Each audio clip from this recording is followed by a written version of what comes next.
मैं इधर से पढ़ने जा रहा हूं मत्ती सुसमाचार, उसका 13 अध्याय, उसका 22 वचन। जो झाड़ियों में बोया गया यह वह है जो वचन को सुनता है, पर इस संसार की चिंता और धन का धोखा वचन को दबाता है और वह फल नहीं लाता। ठीक है, आओ हम छोटी प्रार्थना करें। प्यारे प्रभु, तेरा धन्यवाद हो, तेरी महिमा करते हैं आज प्रभु रात के लिए। प्रभु तेरे नाम को ऊंचा करते हैं बेनती प्रार्थना करते हुए, और तू जिंदा परमेश्वर है, हमारे राजाओं का राजा, प्रभुओं का प्रभु है प्रभु यीशु मसीह। सब बहन भाइयों को बड़ी बरकत दे और अपने लोगों के अंग संग हो, सबकी तो मदद कर, सहायता कर प्रभु। आज का वचन जब प्रभु खोला जाए तो सबके लिए प्रभु बरकत और आशीष का कारण हो प्रभु। तेरा धन्यवाद हो, सबको तेरे लहू में छिपाता हूँ। आज का वचन सबको सुनने के लिए, ध्यान में रखने के लिए और प्रभु सीखने के लिए अपने वचन का प्रकाशन भेजकर अपने लोगों के साथ प्रभु बातचीत करना बड़ी बरकत है। यीशु मसीह के नाम से बेनती प्रार्थना करते हैं, आमीन आमीन आमीन। बोलिए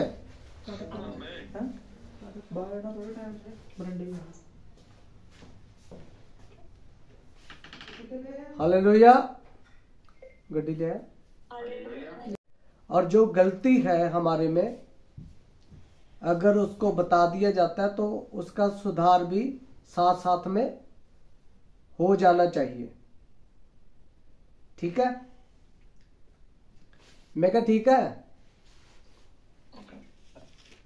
और सुधार किस बात का कह रहा हूं, और जब अभी मैं प्रार्थना कर रहा था वचन के लिए, तो आप लोग जो बाकी के हैं वो प्रार्थना को सुने ध्यान से। ठीक है, तो ऐसे गड़बड़ी होती है क्योंकि प्रार्थना करने के लिए कोई आपकी अगुवाई कर रहा है ना, तो आपको प्रार्थना साथ साथ में नहीं करनी। इधर से मैं कर रहा हूं, आप भी लगे हुए हैं धन्यवाद करने, जो कुछ भी आपने प्रार्थना को बड़े ध्यान से सुनना है। जब उसके ऊपर आमीन हो जाए बाद में, तो उसके ऊपर हम सब आमीन बोल सकते हैं। यह है सिस्टम वचन का, यह तरीका है वचन का। समझ में आया भाई? ठीक है, इस बात को ध्यान में रखना है अगली बार। और इस बात के लिए जिन्होंने समझ लिया है, प्रभु बड़ी बरकत दे, बड़ी आशीष दे और प्रभु के नाम की महिमा हो। और कल प्रभु की दया से हम बात कर रहे थे कि जो झाड़ियों वाला बीज था, व्यक्ति है, वो वह व्यक्ति है जो कि इस युग की चिंता और धन का क्या है, धोखा वचन को क्या कर लेता भाई, दबा लेता है। दबा लेने का मतलब बहुत सारी बातें हमने की थी खुलकर, और मैं उम्मीद करता हूं, विश्वास करता हूं कि आप सब लोगों ने जो रात वचन के बीच में से बातें हुई है, प्रभु ने सबको बड़ी बरकत दी है। आमीन। आप प्रभु की महिमा हो। लेकिन जो झाड़ियों में बोया गया यह वह है जो वचन को सुनता है, पर इस संसार की चिंता। वो व्यक्ति वचन को सुनता तो है, पर इस संसार की चिंता और धन का धोखा वचन को क्या कर लेता है, दबा लेता है। दबा लेने का मतलब ये सब बातें हमने की थी। थोड़ा आज फिर प्रभु की दया से हम बात करेंगे कि बाइबल में क्या लिखा है। लिखा है, पर इस संसार की चिंता। क्या? इस संसार की चिंता। ठीक है, हालेलुया। लेकिन संसार आदम से लेकर आज तक चलता आया है, इसमें कोई शक नहीं। एक संसार, एक दुनिया, एक जगत, है ना। नूह नबी के जमाने में वो खत्म हो गया था, लेकिन उसके बाद फिर नई शुरुआत हुई, लोग फिर बढ़ने लगे और आज इतने लोग हैं कि हम अंदाजा भी नहीं लगा सकते।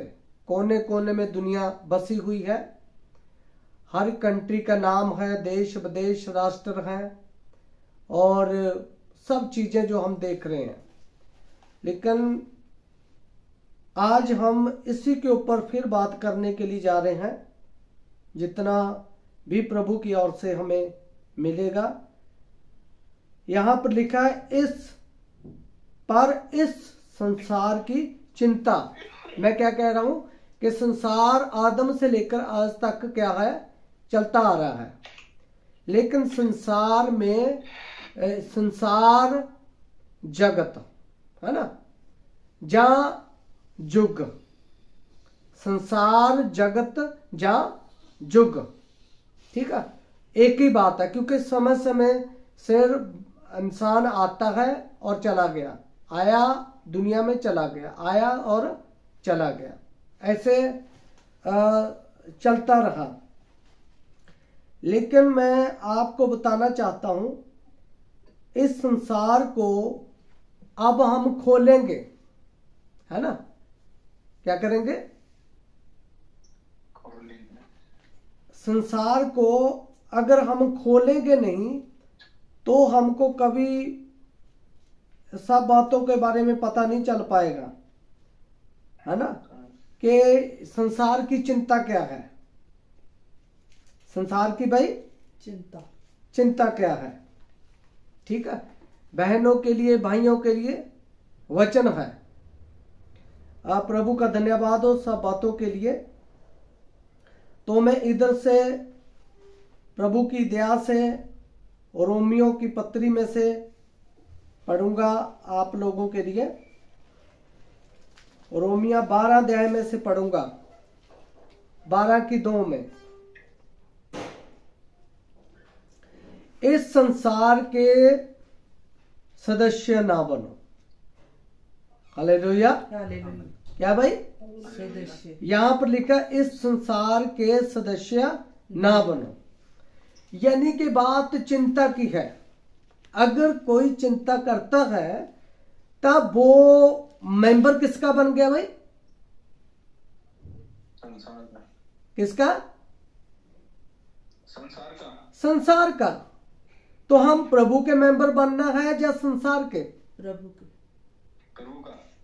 प्रभु के बनना है। तो भाई तो कह रहे हैं प्रभु के हमने मेंबर बनना है। बहनों के लिए क्या है, किसके मेंबर बनना है? बहनों प्रभु के, है ना। तो प्रभु के हम मेंबर कैसे बनते हैं? जब प्रभु का वचन खुलेगा, जब प्रभु का वचन हमारे सामने रखा जाएगा, जब रखा जाएगा, वचन को खोला जाएगा, वचन को प्रचार किया जाएगा, वचन के प्रति समझाया जाएगा, तभी हम, है ना, उस चीज के बीच में प्रवेश कर पाएंगे जिसके लिए प्रभु ने हमें और आप लोगों को सबको क्या किया है? बुलाया है। आमीन। अब भाइयों के लिए बहुत से वचन बाइबल में है, वो गुस्सा न करें, ठीक है। अपने परिवार को, बच्चों को प्यार से, है ना, रखें और घर का अच्छे से प्रबंध करें, अच्छे तरीके से पालन पोषण करें, ताकि हम प्रभु के जन कहला सकें, ताकि हम प्रभु के चेलों के बारे में जो लिखा है उससे में हम ऐड हो सकें, हम उसके सहभागी हो सकें। आमीन। जब जब हम प्रभु के वचन के सहभागी होते हैं तो हम प्रभु के सहभागी होते हैं। तो बाइबल में लिखा है, जो कोई भी प्रभु के साथ संगति करता है तो उसके साथ एक आत्मा हो लेता है। आमीन। तो वो आत्मा हमें चलाता है, हमारी अगुवाई करता है, समय समय से हमें वो प्रेरणा देता है। ठीक है। तो जैसे हम प्रभु में हैं और जो प्रभु में आने से पहले, है ना, अब हम कहाँ हैं भाई? प्रभु में है ना। तो प्रभु के बीच में आने से पहले हम संसार में थे, सही है ना। तो जब हम संसार में थे तब हम संसार की रीति रिवाजों के प्रति हम चलते थे, वफादार थे, आनंदित थे उसमें। ठीक है, उसमें चलते थे, हमें अच्छा लगता था, बढ़िया लगता था, हम उसमें खुश थे, है ना। और कोई भी शक गुंजाइश यानी कि कोई भी ऐसी कोई बातचीत नहीं थी जो कि संसार कर रहा था, हम भी उसमें सहभागी हो चुके थे। पूरी रीति से हम उसको सच मानकर उसको ग्रहण किया हुआ था। हमने क्या किया था? उसी सब चीजों को, रीति रिवाजों को, ठीक है, जो भी हम वचन में देखेंगे, देखते हैं, सुना है, वह सब उसी में हम खुश थे, अच्छे भले थे, हमें बढ़िया लग रहा था और उसी में अपना जीवन क्या कर रहे थे, अभी तक व्यतीत करते थे। सही है ना। तो बाइबल किन लोगों को सिखा रही है कि इस संसार के सदस्य ना बनो, है ना। इस संसार के सदस्य ना बनो। जब इस संसार के सदस्य बन गए तो प्रभु के तो मेंबर है नहीं हम। तो हम मेंबर किसके हैं? प्रभु के या संसार के? प्रभु के है ना। जब प्रभु के हैं तो जैसे बहनें हैं, ठीक है, उनका जीवन चिड़चिड़ा होता है, घर में, परिवार में, पति से ठीक ठाक से बात नहीं करनी, बच्चों को, है ना, डांटते या कुछ भी है, छोटी छोटी बातों को लेकर मुद्दा बनाना। ठीक है, बहुत सी बातें हैं। कई परिवारों में ऐसे होता है, पति पत्नी में होता है, लेकिन ये गलत है। अगर कोई ऐसे गड़बड़ी होती है तो उसको ठीक करने के लिए प्रभु ने अपना वचन दिया है। आमीन। तो सब कुछ इस वचन में भरा पड़ा है। जिस मर्ज की, जिस तकलीफ की कोई पुड़ी लेनी है, कोई दवाई लेनी है, मेडिसिन लेना है, ट्रीटमेंट लेना है, तो वचन से मिलेगा। ठीक है ना। तो बहनें भी अपने आप को चौकस रखें कि हम इस दुनिया के सदस्य नहीं होना, हम इस दुनिया जैसे नहीं बनना, हम दुनिया की तरह नहीं चलना। पहले जो हो गया सो हो गया। पहले जो हम कर रहे थे वो अनजाने में था, लेकिन प्रभु ने मेरे लिए और आप लोगों के लिए प्रबंध किया है वचन के द्वारा। आमीन बोल सकते हैं? हालेलुया। तो प्रभु का धन्यवाद हो इन सब बातों के लिए। तो बाइबल हमें बताती है कि इस युग के, इस संसार के सदस्य नहीं बनना। ये बात उन लोगों के लिए है जो प्रभु में आ चुके हैं। ये नए, यानी कि जो प्रभु में नहीं है, प्रभु के ऊपर विश्वास नहीं करते, ये बात उन लोगों के लिए नहीं है, पर ये बात उन लोगों के लिए है जिन्होंने प्रभु यीशु मसीह के नाम से, यीशु मसीह के नाम के ऊपर क्या कर लिया है? विश्वास कर लिया है। ये वचन उनके लिए है। तो अपना हाथ खड़ा करके दिखाओ कि किन किन किन लोगों ने विश्वास किया है। किया ना। बहनों की बाजू नहीं दिख रही, एक दो बहन दिख रही है, नहीं दिखा, मोनू की घरवाली का नहीं दिखा, हाँ अब दिखा। प्रभु की महिमा हो। तो हमने प्रभु के ऊपर क्या किया भाई? विश्वास किया है।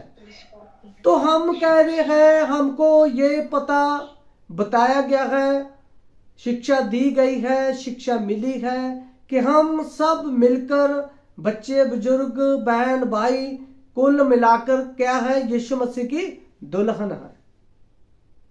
क्या है भाई? बोलिए, यीशु मसीह की क्या है? दुल्हन है।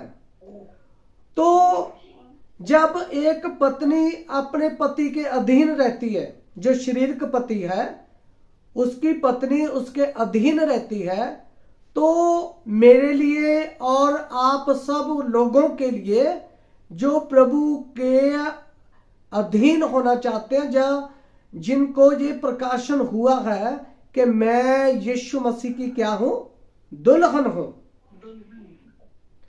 तो फिर ये दुल्हन किसके अधीन रहेगी? प्रभु के या संसार के? प्रभु के ना। तो जो बाइबल में भाइयों के बारे में लिखा है, तो वो वचन भाइयों ने पूरा करना है। आमीन। जो वचन बच्चों के लिए प्रभु के वचन में दिया गया है, उन बच्चों ने पूरा करना है। आमीन। और जो बहनों के लिए वचन दिया है प्रभु ने, वो बहनों ने पूरा करना है। सही है या नहीं? आमीन। तो कुल मिलाकर जब पत्नी के लिए, पति के लिए, बच्चों के लिए, बुजुर्गों के लिए, माँ के लिए, बाप के लिए, कलीसिया के लिए, पास्टर के लिए, जो भी वचन में लिखा है उसको क्या करना पड़ेगा भाई? पूरा करना पड़ेगा। बोलिए आमीन। तो जब वो पूरा करने की बात कर रहा है, पूरा करना चाहता है, तो ये संसार बीच में खड़ा होता है। संसार क्या होता है भाई? बोलिए, बीच में खड़ा होता है। तो फिर जब बीच में दीवार खड़ी होगी, क्या इस दीवार को हम गिरा नहीं सकते? क्या उस बात का जो प्रभु और मेरे विचकार खड़ी हो रही है दीवार बनकर, उसका हम तिरस्कार नहीं कर सकते? कर सकते। बोलिए हालेलुया। तिरस्कार को क्या कहते हैं? शायद हो सकता कई बार गड़बड़ हो जाती है लफ्जों में। है सत्कार का मतलब आदर होता है। तिरस्कार का मतलब मेरे ख्याल यही है कि अपमान करना, जहां वचन के उल्ट खड़े होना, है ना, वचन को ना मानना, ठीक है ना, अनाज्ञाकारी करना। तिरस्कार। सत्कार का मतलब होता आदर करना, सम्मान करना, इज्जत करनी, है ना। और प्रभु का धन्यवाद हो, हम बात कर रहे हैं कि हम इस युग के, इस संसार के सदस्य, बोलिए, नहीं बनना। जब इस संसार के सदस्य बनते हैं, तब हम प्रभु से दूर होते हैं।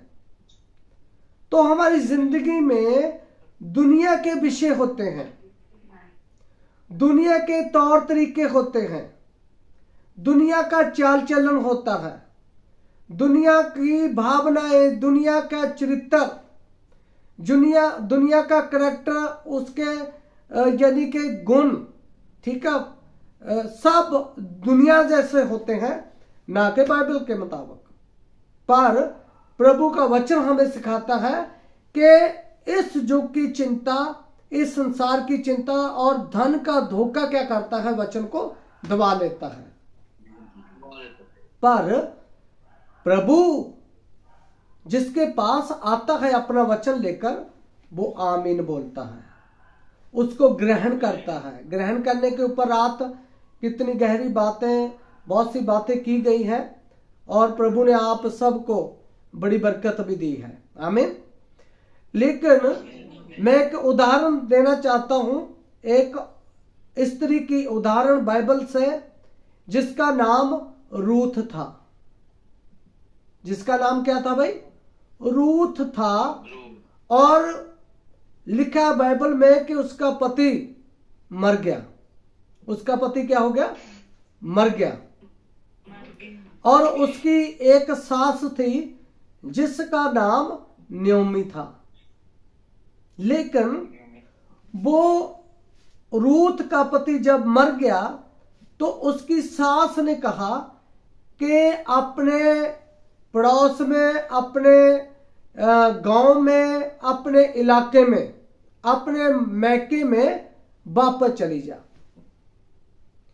और उसने कहा मैं तो इस्राएल में जाऊंगी, वहां पर मेरे साक संबंधी हैं, वहां पर मैं अपना जीवन व्यतीत कर लूंगी, वहां पर मेरा ठिकाना होगा, मैं अपना एक है ना रहने के लिए स्थान वहां पर मुझे मिल जाएगा। लेकिन रूथ ने क्या कहा? रूथ ने कहा कि नहीं नहीं, मैं तो तुम्हारे साथ ही जाऊंगी। उसने कहा तुम्हारी तो अभी उम्र है, तू शादी करा ले और घर गृहस्थी का तू जीवन व्यतीत कर, तू वापस अपने मैके चली जा, उधर कोई अपना ठिकाना बना ला, अपना पति ढूंढ ला और बच्चे पैदा करो, अपना जीवन व्यतीत करो आगे का। पर उसने कहा नहीं, मैं ऐसा नहीं करूंगी। न्योमी उसको जिद कर रही है कि नहीं तू जा, मेरे साथ आकर क्या करेगी? मैं तो है ना बुढ़ी हूं, मेरी उम्र बहुत हो गई है, मेरा तो जीवन खत्म होने के लिए है, तुम्हारा तो जीवन अभी पड़ा है, तू ब्याह शादी कर और घर गृहस्थी वाला जीवन व्यतीत करो। पर उसने कहा नहीं। न्योमी को पता क्या बोलती है रूथ? तो न्योमी को रूथ बोलने लगी कि नहीं नहीं, यहां कहीं भी तू जाएगी मैं तेरे साथ जाऊंगी। बोलिए आमीन। मैं तेरे साथ जाऊंगी।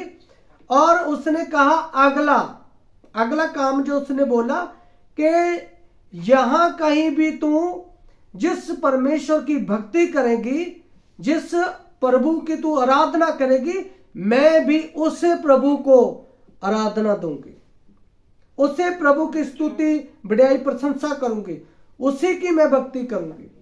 बोलिए आमीन। उसने कहा कि जहां पर तू मरेगी वहीं पर मैं मरूंगी। और उसने कहा यहां कहीं भी तू दफनाई जाएगी वहीं मैं भी दफनाई जाऊंगी। बोलिए आमीन। उसने जिद की नहीं नहीं ऐसे नहीं, मैं अकेली रह जाऊंगी। अकेली बंद हो।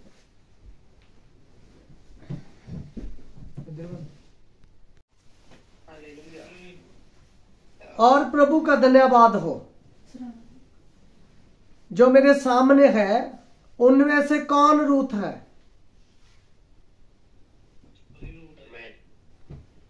नहीं आपकी अपनी तरफ से नहीं कि सबको बोलना कि सारी रूथ है। अपना अपना दिखाओ, कौन रूथ है? रूथ है तो रूथ क्या करे? रूथ को छिट्टे चुकने पड़ेंगे। पर ध्यान दीजिए, जो उसका पहले पति था वह मर गया था। क्या हो गया था भाई? वह मर गया था। लेकिन उसका पहला पति अगर ना मरता, क्या वो न्योमी के पीछे जा सकती थी? नहीं, है ना। इससे पहले कि वो न्योमी की बात को सुने या माने, उसके पीछे जाए, यहां पर वो जाना चाहती थी, गई उसके पीछे जाए, उससे पहले रूथ का पति का मरना क्या है, जरूरी है। अब रूथ का पति उन दिनों में, आज के दिनों में क्या है, क्योंकि बाइबल यही बताती है इस संसार के सदस्य ना बनो। समझ में आ रहा है? इस संसार के सदस्य ना बनो। तो आज के समय का संसार कौन है फिर? उस समय का उसका पति जो मर गया था, उसके बाद वो नयोमी के पीछे गई, तो उसके मुताबिक और आज के समय के मुताबिक जो रूथ आप हैं, तो आपका पति कौन है जो मर जाना चाहिए पहले? कौन है फिर? ये संसार, ये जगत, दुनिया, इस समय में वो रूथ का क्या है भाई? पति है। लेकिन उसके पति को मरना क्या है, बोलिए, जरूरी है। यही तो बात है ना, बोलिए आमीन। अगर उसका पहले पति ना मरता तो वो नयोमी के पीछे नहीं जा सकती थी। जो नयोमी का परमेश्वर था वो फिर रूथ का परमेश्वर नहीं हो सकता था। लेकिन नयोमी कौन थी? थोड़ा ध्यान करें, नयोमी कौन थी? नयोमी उन दिनों में और आज के दिनों में, नयोमी उस जगह की रहने वाली एक स्त्री थी, है ना। और लेकिन आज की जो नयोमी है, उस नयोमी के मुताबिक, ठीक है, वो नयोमी इस्राएल है। क्या भाई? इस्राएल। जो कि आज इस्राएल का परमेश्वर है, वो ही परमेश्वर मेरा और आपका भी है। बोलिए आमीन। लेकिन इससे पहले वो नयोमी के साथ रूथ जाती है, उसका पति का मरना क्या था? जरूरी था ना। तो उसका जो रूथ का पति था उन दिनों में, और आज का उस रूथ के मुताबिक आज का पति, आज के रूथ का जो पति है वो कौन है? बोलिए साहब, यूपी वाले भाइयों साहब बोले, कितनों को समझ आ रहा है? मैं काउंट कर लो। हालेलुया, प्रभु की महिमा हो।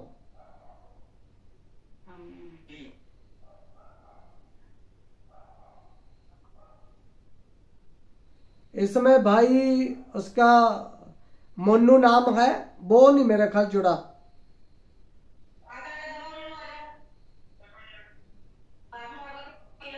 अब आ गया। हालेलुया, प्रभु की महिमा हो। तो आज का जो रूथ का पति है, आज इन दिनों में वो कौन है भाई? ये संसार है। लेकिन उस संसार, जो उस दिनों का जो संसार था, वह उसका पति था, है ना।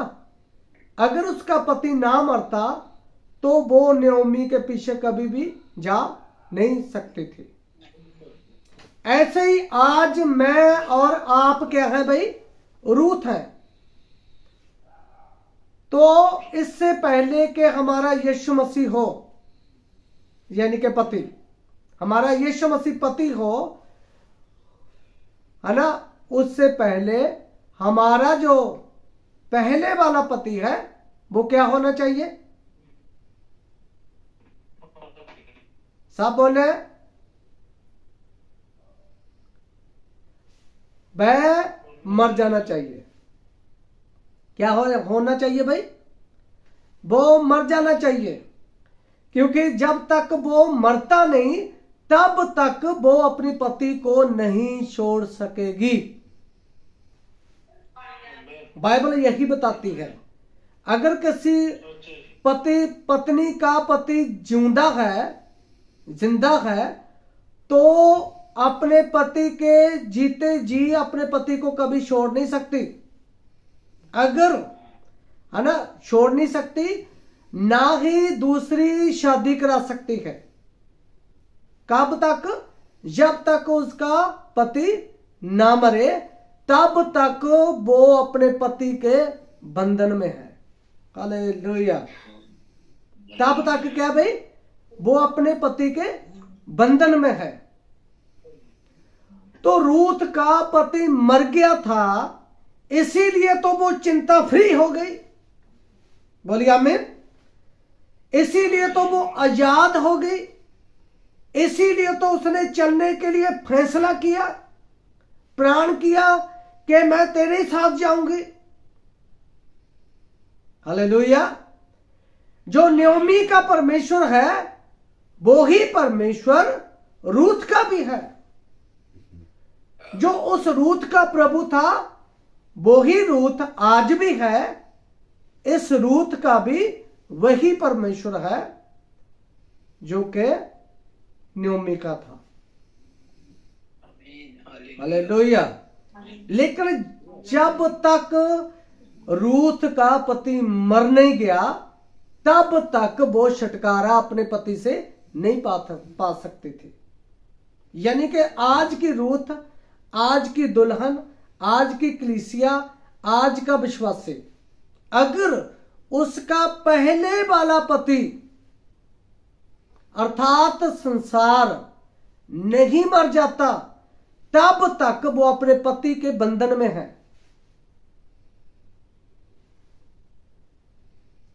तब तक क्या भाई? वह अपने पति के बंधन में है ना। और इसीलिए जब तक वो अपने पति के बंधन में है तब तक वह छुटकारा नहीं पा सकती, आजाद नहीं हो सकती और दूसरी शादी नहीं करा सकती। अगर ऐसा है कि उसका पहले वाला भी पति जिंदा है और दूसरे के साथ भी वो कराने जा रही है, ये तो क्या है? व्यभिचार है। ये व्यभिचार है, गलत है, कानून के उलट है। बोलिए आमीन। हालेलुया। प्रभु की महिमा हो। इसीलिए मेरे अजीजों, ये संसार अगर रूथ के लिए मरता नहीं है तब तक वो अपने पहले पति, जो शारीरिक पति है, संसारिक पति है, संसार जो कि उसका पति दर्शाता है, अगर वो मर नहीं जाता तब तक वो दूसरा शादी नहीं कर सकती। यानी कि यीशु मसीह की नहीं बन सकती। वो कितनों को समझा है? हालेलुया। इसीलिए ये रूथ के लिए ऑप्शन था, अगर मेरा पति मर गया है तो मैं तुम्हारे साथ जाऊंगी। उसने ये नहीं सोचा था कि वहां पर जाकर मैं पति करूंगी, लेकिन वहां पर उसका पति कौन हुआ?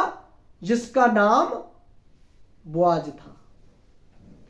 जो बोआज, उन दिनों का बोआज ते आज का बोआज प्रभु यीशु मसीह को दर्शाता है। हालेलुया। तब उसने शादी की, और जब उसने शादी की, सुनिए मेरी बात, रूथ ने जब शादी की तो रूथ का बोआज के साथ शादी करना छुटकारा बन गया। पहले पति से बंधन से छूट कर वो दूसरे पति अर्थात बोआज अर्थात यीशु मसीह की हो गई, परमेश्वर की हो गई। इसलिए आप लोगों के लिए भी ऑप्शन है कि रूथ का पहला पति जो संसार है, कलीसिया का, विश्वासियों का पहला पति जो संसार था, वो क्या होना चाहिए? मर जाना चाहिए। अगर वो नहीं मरता तब तक वो बंधन में है। यानी कि तब तक वह शरीर में है, तब तक वह चिंता में है, परेशानी में है, दबाव में है। वचन ऊपर नहीं उठ पाएगा। वचन के लिए वो आमीन नहीं बोल सकेगी। वो उसमें इतना दम नहीं होगा कि जैसे रूत ने बोल दिया नयोमी को कि जो तेरा परमेश्वर होगा वही मेरा होगा। हालेलुया। उसमें दम था ये बोलने के लिए कि यहां पर तू मरेगी, वहां पर मैं भी मरूंगी।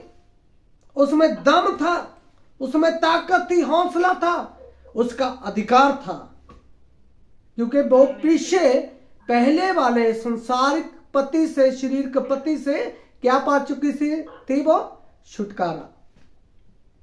अब वो अपने पति के बंधन से क्या हो गई थी भाई? छूट गई थी।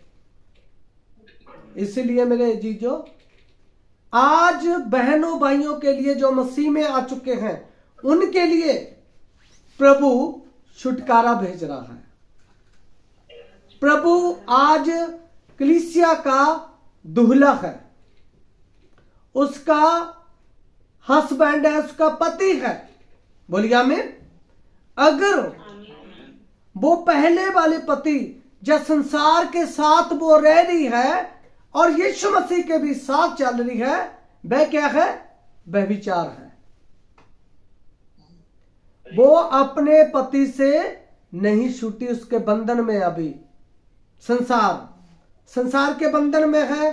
कोई कहेगा मेरा तो भाई संगति करने के लिए ये नहीं है, वो नहीं है, सब चीजें आगे आएगी। जो बंधन है, पहले संसार जो उसका पति था वो मरे ही नहीं है, वो तो बंधन में जी रही है अपना जीवन। कोई भी व्यक्ति बहन भाई हो सकता है, वो बंधन में जी रहा है। वो संसार के साथ भी चला हुआ है और प्रभु के साथ भी चल फिर रहा है। ये दो शादी उसके लिए व्यभिचार साबित कर रही है। क्या कर रही है भाई? कि वह गलत है, ना तो प्रभु के हैं ना वह संसार के हैं। लास्ट में बाइबल में लिखा है, हम बात करते हैं कि लुदीकिया काल क्या था? लुदीकिया का मतलब अपनी अपनी मर्जी है ना, अपनी अपनी क्या करनी भाई? मर्जी करनी।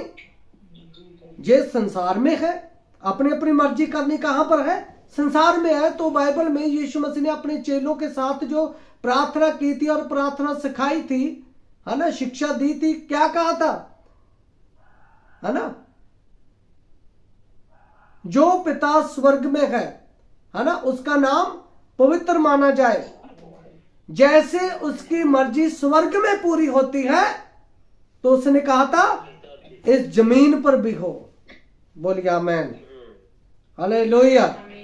तो संसार वो उस बीज को जो वचन है उसको तो वह जगह ही नहीं दे रहा, क्योंकि उसने अपनी जमीन, अपनी जायदाद, अपना जमीन, अपना आत्मा प्राण दे शैतान को दे रखा है।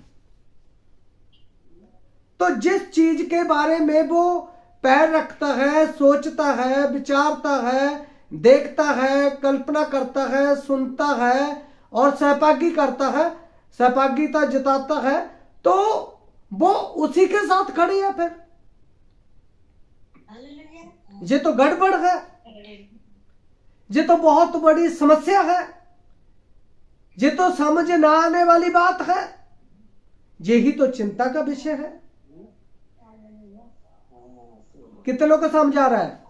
इसीलिए हमें वचन के लिए क्या लेना पड़ेगा? स्टैंड लेना पड़ेगा। हमारे पास प्रभु का वचन आया है, प्रभु का वचन प्रभु के मुंह से निकला है और हमारे कानों के जरिए हमारे हृदय में जाता है। अगर कोई अच्छी भूमि है तो वह व्यक्ति है जो हर एक वचन को सुनता है, तो लिखा है वचन को समझता भी है। लिखा है कि वह पक्का, अवश्य फल लेकर आएगा। कोई 100 गुना, कोई 30 गुना, कोई 60 गुना। बोलिए आमीन। हालेलुया। प्रभु के नाम की महिमा हो। तो ये तो तीसरी वाला जो भूमि में गिरा हुआ वचन था, पथरीली के बाद जो झाड़ी कंड्याले वाली जो है ना भूमि थी, यानी कि धरती थी, तो उसमें तो गड़बड़ आ गई।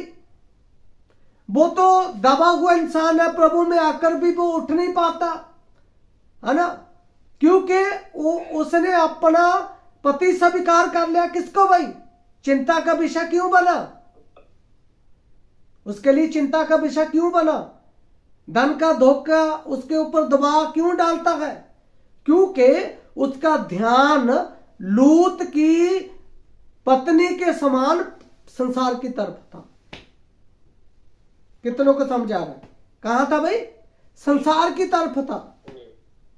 और प्रभु ने कहा था कि पीछे मुड़कर नहीं देखना, जब सदोम और अमोरा से मैं तुम्हें बाहर निकालूंगा तो पीछे मुड़कर नहीं देखना।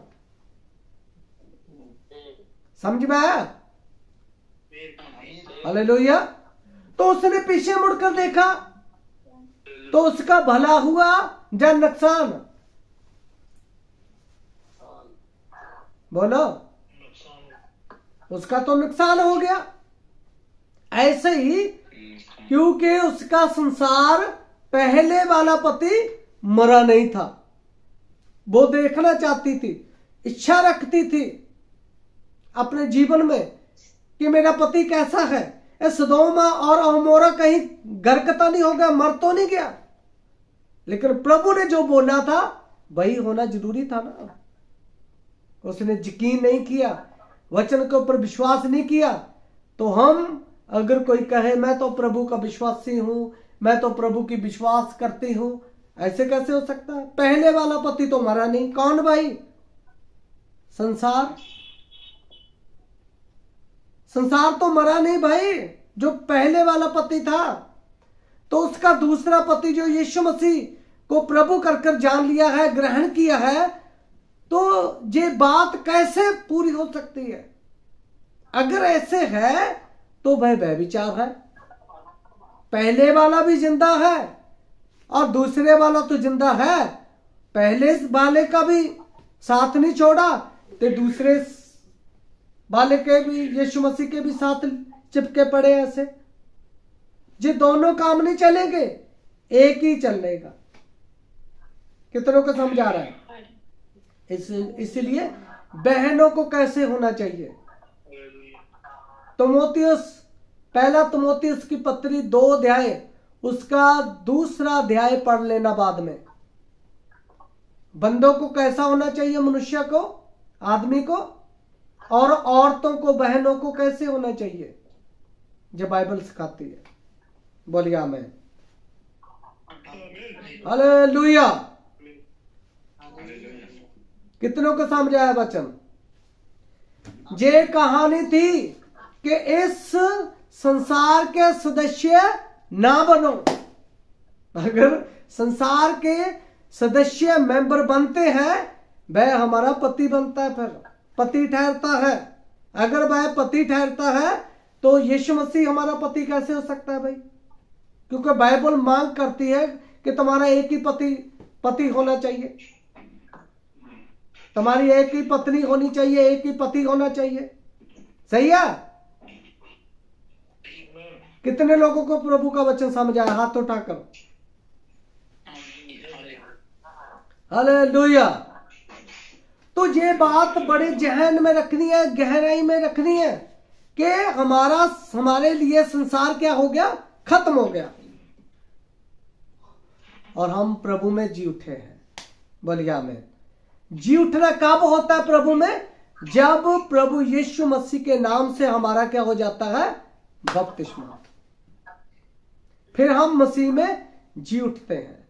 पहले वाला पति मर जाता है, उसको मारने के लिए, उसको इकरार देने के लिए कि मर चुका है। हमें बपतिस्मा लेना क्या है? बहुत ही जरूरी है। बोलिए आमीन। इसीलिए हम साबित कर सकते हैं कि मेरा पति जो पहले वाला संसार मेरा पति था, मेरा जीना संसार था, मेरा मरना संसार था, मेरा चलना संसार था, और फिरना, मेरा खाना पीना, बातचीत करना, मेरा करैक्टर चरित्र और मेरा सब बातें वो संसार जैसी थी। लेकिन मेरे लिए संसार क्या हो गया? अब मर गया है। अब मैं मसीह में जी उठा हूं। कब? जब प्रभु यीशु मसीह के नाम से बपतिस्मा ले लिया, तो हमारा मसीह में क्या हो गया? जी उठना हो गया। हम मसीह के अंग बन गए, हम मसीह के फिर सदस्य बन गए। हालेलुया, आमीन। आवाज नहीं आ रही किसी की?